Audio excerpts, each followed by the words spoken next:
براستي قرآن لهر سينجيك ودلو درونيك بيتن أو بإذن خواي أو سينج ودلو دروني ناس تبى جهنم لو جعل القرآن في إهاب ثم ألقي في النار ما احترق. إمام أحمد رواية كده.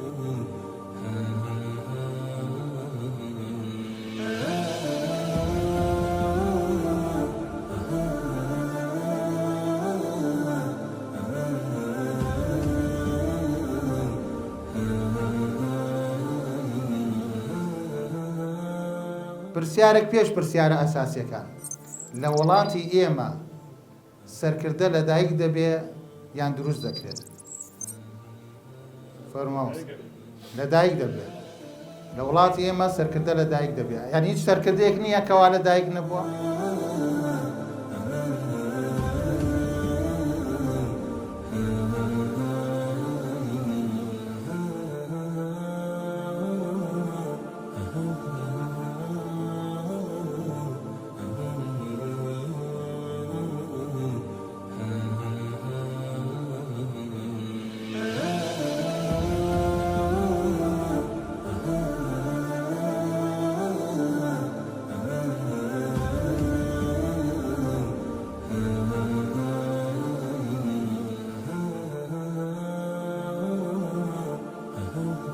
یەکەم کەس کە چۆتە ناو خاکی فەڵەستین و بیزا شاری قودسەوە یوشوعی کوڕی نون بووە کە پێش داود بۆ 150 ساڵ بۆ 200 ساڵ.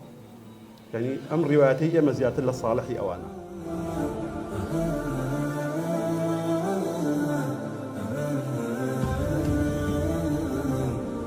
گرنگ ئەوە نییە ڕێکخراوت هەبێ، گرنگ ئەوە نییە دامەزراوت هەبێ، گرنگ ئەوەیە هەر مؤسسەیەک هەر ڕێکخراوێک هەر دامەزراوەکە بتوانێت تەئسیری هەبێ، بتوانێت ئەسەر بەجێ بێڵێ.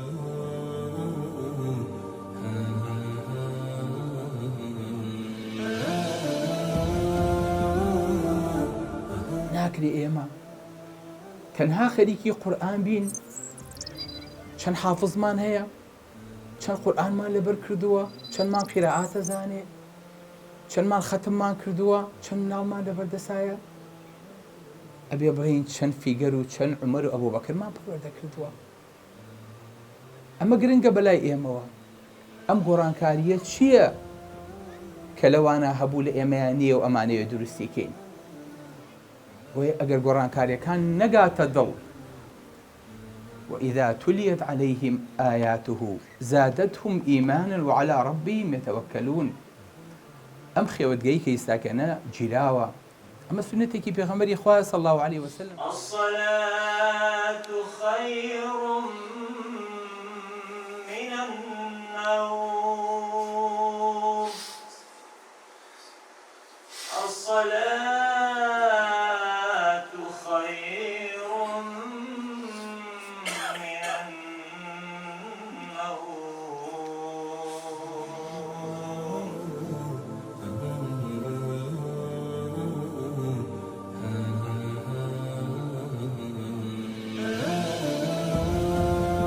لما داري تاريخه لهيش شركة مسلمانة نشكوه إلا أجر بيته داخوازك لداخوازك يعني إيماني أن ترك به ولن يجعل الله للكافرين على المؤمنين سبيلا.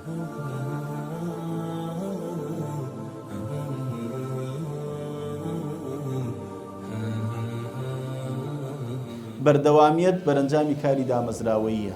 یعنی ئینسان زۆر جار دوو کەس سێ کەس بە گروتینێکی گەورەوە دەست پێکەن، ڕەنگە لە قۆناغێک لە قۆناغەکان هەنگاوی گەورە ببڕن، بەس چونکە دامەزراوە نییە، چونکە ڕێک نەخراوە لە مؤسسەیەکدا بەردەوامیەتی نییە، دوای ساڵێک ساردەبنەوە ئەنجا پاشەکشێ دەست پێکە. بەس کاری دامەزراوەی ئیستیمڕاریەتەدا.